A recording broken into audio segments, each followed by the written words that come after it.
Thank you for tuning in to the channel. Please like, share, and subscribe. The more you like, the more the word gets spread. So, I heard a story that was mind boggling that some of the Jehovah Witnesses nurses were being disfellowshipped because they were hanging blood. See, as a Jehovah's Witness, you're very limited as to things that you can do because the society discouraged getting an education. So, a lot of the sisters become nurses. Well, due to new light from the headquarters of Jehovah's Witnesses, a lot of sisters are being called into question. And if it's found out that they have been hanging blood or helping in the administration of blood transfusions, they're getting this fellowship. I'm going to show you a letter from the society. This letter is from Watchtower Bible and Tract Society of New York, Incorporated. As you notice, the circuit overseers have been copied to all hospital liaison committees, administering a blood transfusion when directed by a superior. Dear brothers, we would like to inform you of an updated policy with regard to whether a Christian may administer a blood transfusion if he is directed to do so by a superior. The previous policy was that it would be a matter of personal, conscientious decision whether to obey such an order. However, after carefully reviewing the matter, the governing body has determined that administering such a transfusion is so closely linked with the unscriptural practice that one unquestionably becomes an accomplice in the wrong practice. So if you give or if you help administer a blood transfusion, the society is saying, and this letter was dated in 2018, that now your Christian status is called into question. Isn't that something? We knew their position on taking blood, but according to this letter in the New Light, a nurse or doctor could not administer giving blood. Now, one thing that a sister or an ex-sister brought out to me last night is that most of the times when you're called in to be hired as a nurse, they can't ask you what your religion is. So if they can't ask you your religion, then that sets a nurse, a sister, or brother, whoever that has put in a lot of time to become a nurse, that sets them up for failure because they take a job that they cannot handle or do all the extent of the work. Therefore, it would not be appropriate for a Christian to administer a blood transfusion under any circumstances. This is based on Genesis chapter 9, verse 4, Acts chapter 15, verses 28 and 29. A Christian who is a nurse or a doctor respects the scriptures and therefore would not recommend, order, or administer a blood transfusion. How a brother or sister will handle matters so as to not violate the scriptures would be something to decide personally, bearing responsibility for the consequences of that decision. The possibility that a penalty might be imposed for non-compliance with orders from a superior would not be justification for a witness to break God's law. What if a witness who is an employee and not responsible for deciding the matter is directed by a superior to draw blood for a test or to carry out other routine services for a non-witness blood transfusion patient? Did you catch that? So in this particular case, what if you're just drawing blood, handling blood? Notice their position for a nurse that's a Jehovah's Witness. The witness can make a personal, conscientious decision whether to obey. You may inform witness doctors and nurses of this decision. We send our warm Christian love. Your brothers, Watchtower Bible and Tract Society of New York, Incorporated. So you can administer blood, but they also call into question just even the handling of blood for a nurse that's a Jehovah's Witness.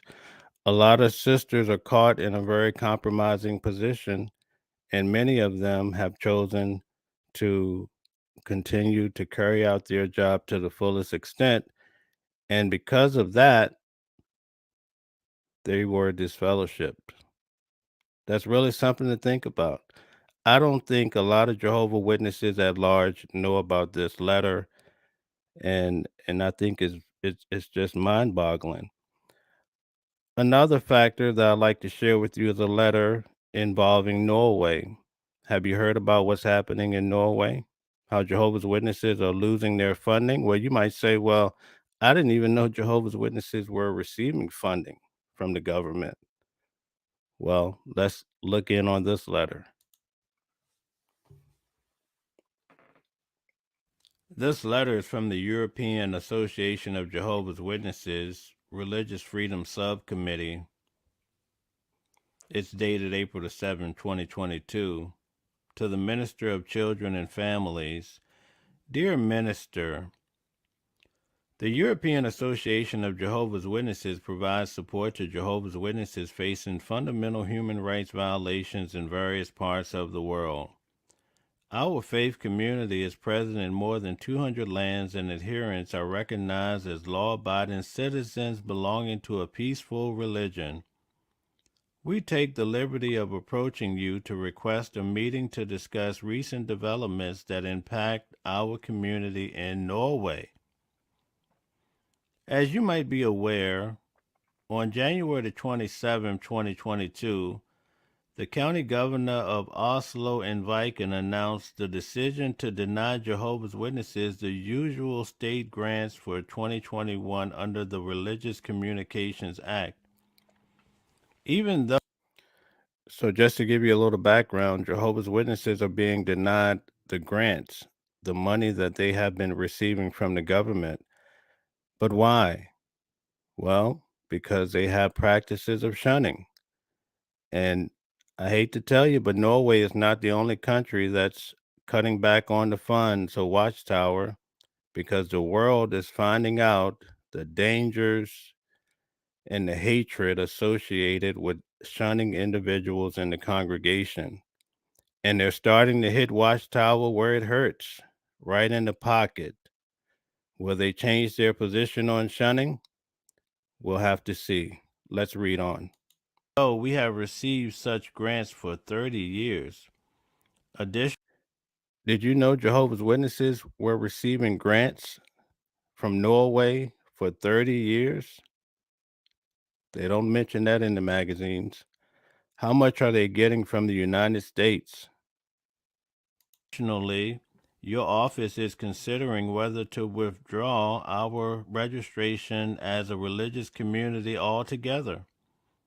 Our faith community in Norway, which draws nearly 20,000 attendees at its religious meetings, is naturally disturbed by these actions. Numerous domestic and international scholars and human rights experts have also expressed surprise at the determination. We understand the decision is based on an anomalous evaluation of beliefs and practices, and that it was made without consulting reputable independent scholars who are familiar with Jehovah's Witnesses. Accordingly, we respectfully request a brief meeting with you in order to offer accurate information about our religious practices and to answer any questions you might have regarding our beliefs. I want to encourage you to do this little project, right? Because if you notice, Jehovah's Witnesses at the headquarters, they're using a play on words. They're saying, hey, listen, we know you're going to cut us out, but we know you haven't talked to scholars. You see how they word that? You haven't spoken to scholars. Instead of saying, we know you haven't really talked with us and we don't do these terrible things, right? So I want you to go to Jehovah Witness website and I want you to see their wording on shunning and see if it matches up with your life. It's very tricky. I think they don't realize that a lot of people actually read it. But if you look at the wording on their website, you're going to be amazed at how they portray their shunning, It's nothing like how they announce in the congregation, so and so is no longer a Jehovah Witness, and they turn their back on you cold blooded. So do that little project. Go to their little website and see what they say. Let's keep them honest. The purpose of the meeting is not to discuss the specifics of the pending administrative appeal. Rather, we take the constructive view that a meeting could help to dispel misunderstandings and correct disinformation. We believe that such dialogue could prove mutually beneficial. Our international delegation will be in Oslo during the second part of April, and we would be honored to meet at a suitable time and place during this period.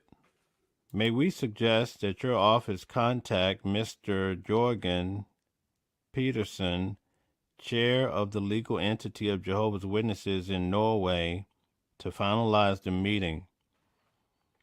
We thank you for your consideration of our request. And you can see their email address right there. So the email is provided. Please take the time, whatever your heart compels you to do, but consider reaching out to help them to understand your position about this matter.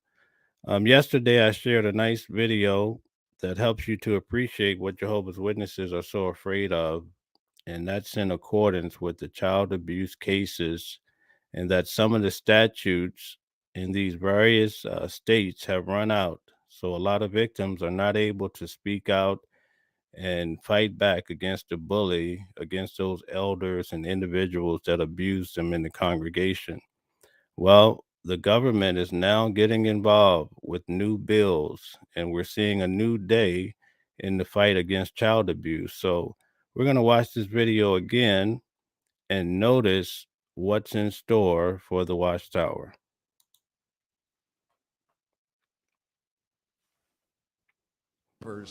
Will be seen and heard. My friend Marcy Hamilton. Marcy.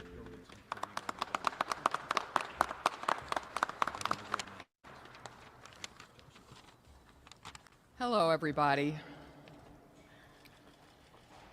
I can't count how many times I've been back to my home state house. I'm a proud resident of Pennsylvania since 1984. And this state just keeps letting me down. But let's start first with the facts. No other state has more information about the workings of child sex abuse cover-ups than the state of Pennsylvania. I was honored to work with DA Lynn Abraham in 2005 to help her formulate the recommendations in that grand jury report. It was over 400 pages.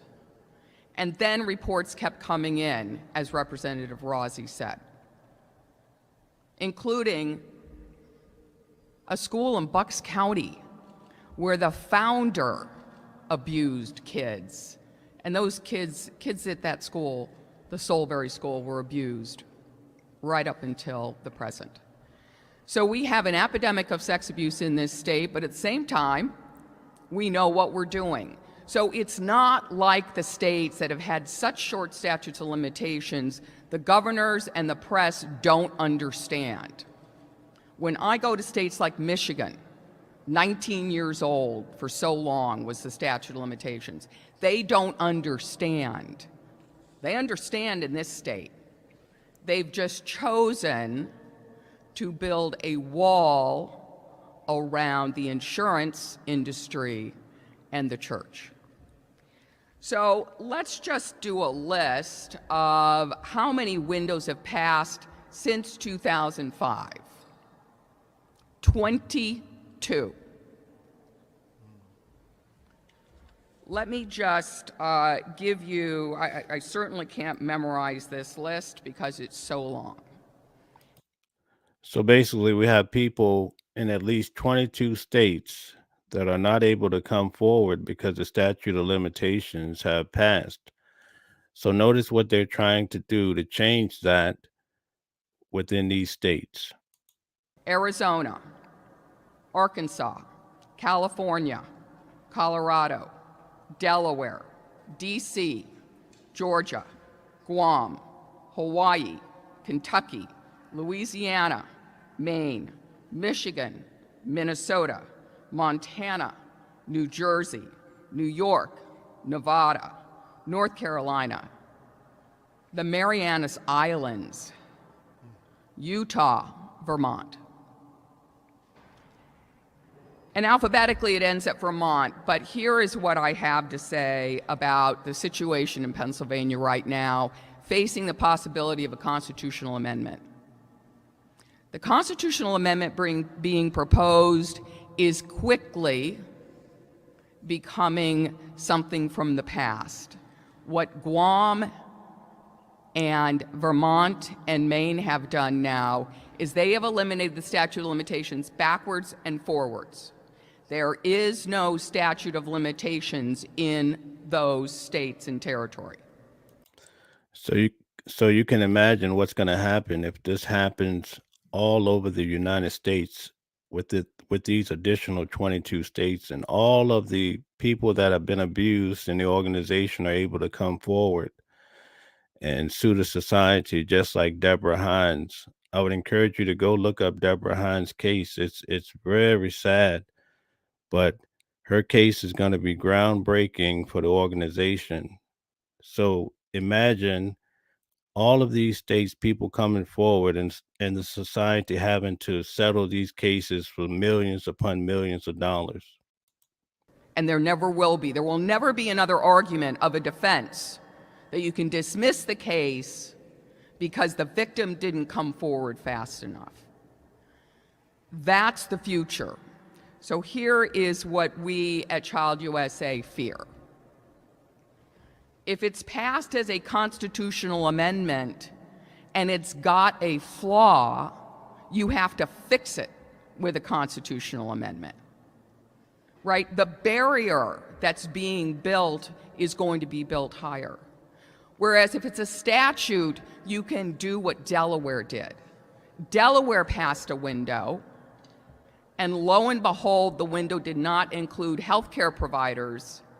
They were shut out. They had to amend the window to capture Dr. Earl Bradley with 1,000 victims coming forward. So right now, Pennsylvania has a choice. They can pass the statute soon.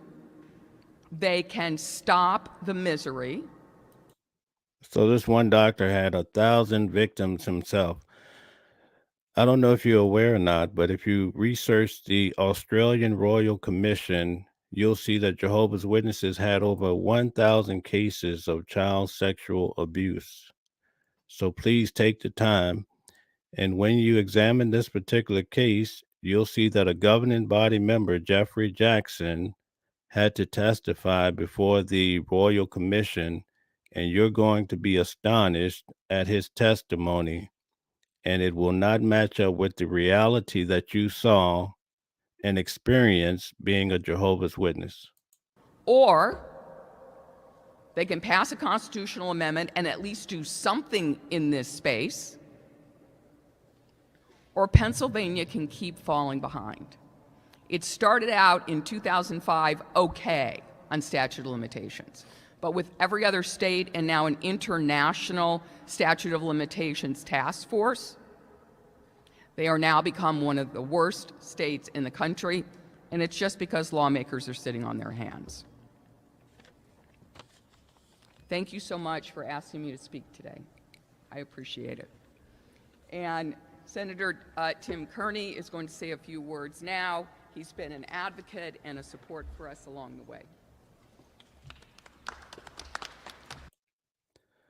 All right. So thank you very much for tuning in to the channel for our little brunch.